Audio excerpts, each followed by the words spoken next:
Ayol kishining ilmli bo'lishi naqadar go'zal birodarlar. Qur'onni yodlagan bo'lsa, nima to'g'ri, nima noto'g'ri bilsa, haq bilan botilni ajratsa, odamlarning gapiga erishib bilmaydigan bo'lsa, aksincha, odamlarni erishitadigan bo'lsa, naqadar zo'r bo'ladi bu hayot. Birinchi g'ami Allohning roziligi, orqasidan erim bilan farzandlarimning xizmati degan ayol bo'lsa, qanaqa zo'r ayol bo'ladi. Agar qiz bolani tarbiya qilgan bo'lsangiz, demak siz musulmon oilani tarbiya qilibsiz. Agar qizingizni Allohni taniydigan, Allohdan qo'rqadigan qilib tarbiya qilgan bo'lsangiz, demak bitta musulmon oilani tarbiya qilib qo'yibsiz. Ehtimol birodarlar oramizda namoz o'qib qolishiga, hidoyatga yurib qolishiga xotini sabab bo'lgan odamlar bordir. Bu qiz erga tegmay turib ilm o'qigan bo'ladi, Allohni tanigan bo'ladi, ma'rifatli bo'ladi-da, kuyoviga tekkandan keyin hikmatli yo'l qilib turib, erini namozga, ibodatga, masjidga yurishiga sabab bo'lib qolgan.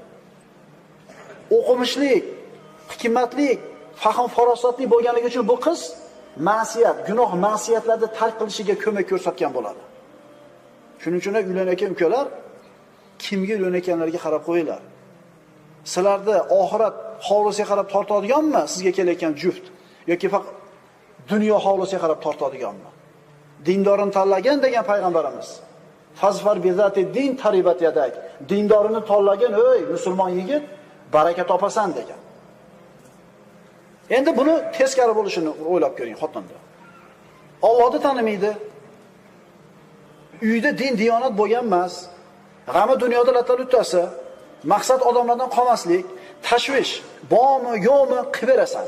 Odamlarda yashashlik. G'ami shu. Oxirat haqida fikr qilmaydi, naq shayton duroqchi so'zi. Bor shunaqalar. Bismillah demaydi kerak bo'lsa bir kunda bir marta. Urva aytadi. Oysha onamizga. "Ey ona" deydi. Chunki hammamiz onamiz ummahatul mu'minin, ya umma deydi. Nima uchun sizni faqih ekanligingizdan hayron bo'lishim kerak? Bunchalik ilmli bo'lganingizdan men nimaga hayron bo'lishim kerak? Axir siz Rasulullohning ayolisiz-ku. Axir siz Abu Bakrning qizisiz-ku. Shuning uchun kishi ilmli bo'lsa, ilm o'qiyotgan bo'lsa, ayolini johila holatida qoldirishi to'g'ri emas. Domla qanaqa bu o'zi ko'chaga chiqmasin deyapsiz o'zi. Har yerga boravermasin deyapsiz. Yana ilmli bo'lishini gapiryapsiz.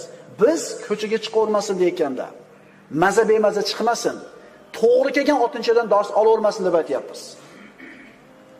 Dini, diyonati joyida, fahm farosati, ilm saviyasi yetarli bo'lgan opalardan o'rgansin. O'rgansin. Ayollarimiz kimdan ta'lim oladi? Shunga qaraylik. Bir odam bo'ladi, 1 soat, 2 soat, 3 soat o'tiraverasan gaplashib, maza qilasan. Nimaga? Dunyo qarashi seniki bilan bir xil. Ilm darajasi bir xil, saqofati, g'ami, tashvishi bir xil. Sen aziz degan narsani aziz deb biladi. Sen yomon degan narsani yomon deb biladi. Ham fikr bo'lganliging uchun bu odam bilan o'tiraverasan gaplashib. Yana bir xilga odam bor, 5 minut o'tira olmaysan gaplashib. Sen bir vodiyda, u boshqa vodiyda. Allohni tanimaydi. Halol haromda farqiga bormaydi. Gapi maqtanish. Gapi dunyoda latar o'tasi. Endi savol. Nimaga xotinlarimiz bilan xuddi ulfatlarimiz bilan gaplashib o'tirgandek o'tira olmaymiz gaplashib?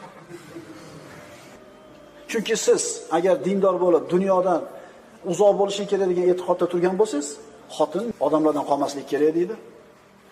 Siz isrof degan narsani u orzu havas deydi. Siz ma'siyat degan narsani taraqqiyot deydi. Nima uchun shunaqa? Chunki siz o'zingiz o'qib, ilmli bo'lib turib, xotinni tarbiya qilmadingiz.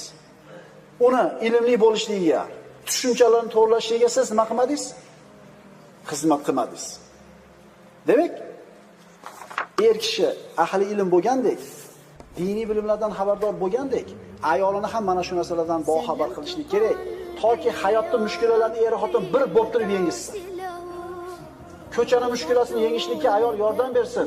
Aksincha, ko'chani mushkulalari erkak kishini yengib qo'yishligiga, ko'cha mushkulalariga yordamchi bo'lib qolmasin.